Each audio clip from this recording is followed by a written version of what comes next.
Halo, selamat ketemu kembali dengan saya, Tonan. Konon, banyak yang mengharapkan Gibran mewakili anak muda yang kritis. Konon, tidak ada generasi muda berumur 40-an tahun yang sehebat Gibran. Katanya, undang-undang harus diubah. Hukum diubah supaya kehebatan Gibran bisa ditampilkan di pentas nasional.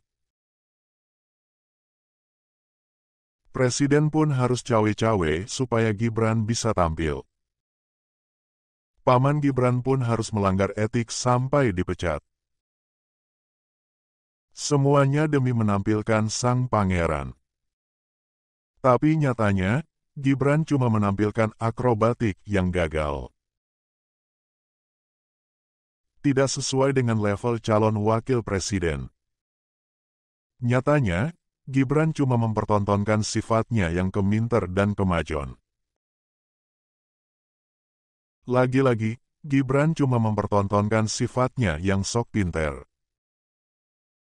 Gibran selalu mempertontonkan ketengilan yang berlebihan. Sangat jauh sekali dari citra anak muda yang kritis.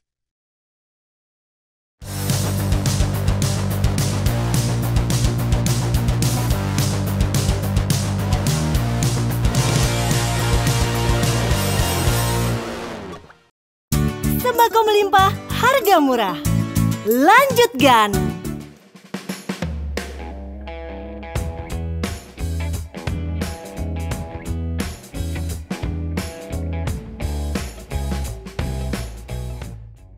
Dari awal kita sudah tahu Gibran tidak mampu untuk debat substantif. Tapi Gibran memang lihai. Seenaknya dia bikin debat resmi jadi debat kusir. Seolah berdebat, tapi tidak substantif.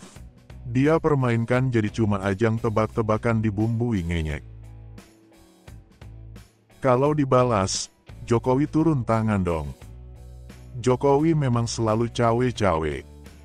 Semua ini memang bermula dari cawe-cawe Jokowi. Cawe-cawe dengan politisasi yudikatif. Para elit parpol disandera dengan kasus hukum. Kelakuan koruptif para elit parpol di pemerintahan memang sengaja dibiarkan. Sehingga bisa dikendalikan oleh Pak Lurah. Dikendalikan supaya mau melakukan kehendak Pak Lurah. Banyak kasus mereka yang dijadikan transaksi politik. Hukum dipermainkan untuk melanggengkan kekuasaannya. Puncaknya adalah skandal Mahkamah Keluarga. Skandal Mahkamah Keluarga adalah puncak dari gunung es politisasi hukum. Skandal tragis yang melibatkan banyak keluarga Jokowi. Skandal itu cuma menguntungkan pangeran yang memalukan. Ibarat buah yang belum matang, cuma enak untuk dirujak. Hasil cawe-cawe Jokowi itu pun bikin malu generasi muda Indonesia.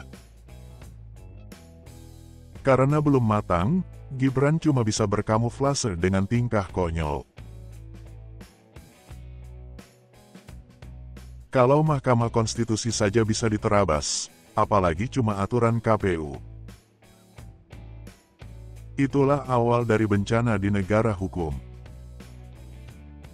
Entah apa jadinya kalau mereka memenangkan Pilpres. Gibran doyan nabrak semua aturan. Apalagi cuma aturan debat. Suka-suka dia berakrobat konyol.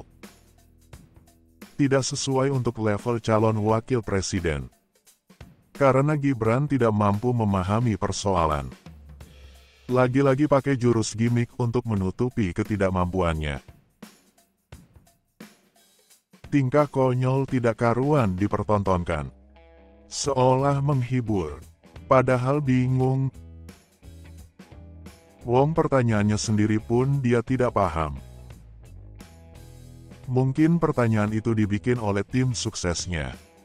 Tapi dia sendiri tidak paham. Contohnya Greenflation. akronim dari Green Inflation, tapi diucapkan kayak Green Fashion. Kalau berterus terang sebutkan Green Inflation, tentulah Prof. Mahfud paham. Tidak perlulah Gibran menyebut status profesor dengan nada nyinyir. Buktinya Prof. Mahfud bisa menjelaskan dengan lugas. Bahkan memberi contoh dari orang Madura. Ekonomi sirkular yang disebut oleh Prof. Mahfud memang tepat. Itulah salah satu cara untuk mengurangi dampak green inflation. Bisa kita baca di situs internet Bank Dunia.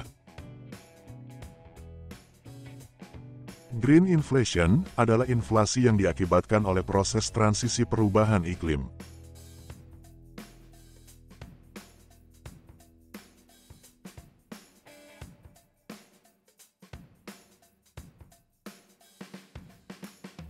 Tapi, Gibran tentu tidak paham sehingga jadi bingung sendiri. Malah bertingkah keminter. Gibran juga tidak paham redistribusi lahan, apalagi reforma agraria, bioregion, atau pembangunan berkelanjutan dari bawah. Apalagi etika lingkungan. Dia cuma tahu program-program bapaknya. Program-program yang cuma menyentuh kulitnya saja untuk pencitraan. Makanya, Gibran cuma menyebutkan pembagian sertifikat. Itu jauh dari reforma agraria atau redistribusi lahan. Ya, Gibran telah berusaha. Dia mau mengubah persepsi negatif orang yang meremehkannya. Banyak orang tidak percaya dia mampu berdebat. Dia berusaha menunjukkan kemampuannya. Tapi, Gibran tetap sama, tidak ada peningkatan dalam dirinya. Tidak ada substansi yang dia kemukakan. Tidak ada isi yang dia perlihatkan. Tidak ada kualitas diri yang bisa dibanggakan oleh anak-anak muda. Gibran tidak menguasai substansi topik yang diperdebatkan. Sama sekali tidak kelihatan substansinya. Jawabannya pun tidak dimengerti oleh anak-anak muda. Memang ngawur, ternyata kosong. Sementara itu, Prof. Mahfud tentu keren. Dia menjelaskan berdasarkan data, fakta, dan pengalamannya. Prof. Mahfud juga bijak mengembalikan pertanyaan receh kepada moderator. Kalau dijawab, cuma akan jadi debat kusir. Tapi, Gibran memang maunya debat kusir, supaya dia bisa mengecoh dengan triki. Yang diperagakan cuma gimmick. Bahkan sering memamerkan sikap menunduk. Tapi mengesampingkan aturan dan etika. Kalau mau jadi badut, jadilah badut yang asik. Kalau mau akrobatik, tampilkanlah akrobatik yang asik. Jangan cuma kelakuan tengik. Sesuai arahan Prabowo, dasmu etik. Bolak-balik Gibran menyebut hilirisasi. Apakah hilirisasi adab? Generasi dasmu etik bukanlah teladan bagi generasi muda Indonesia.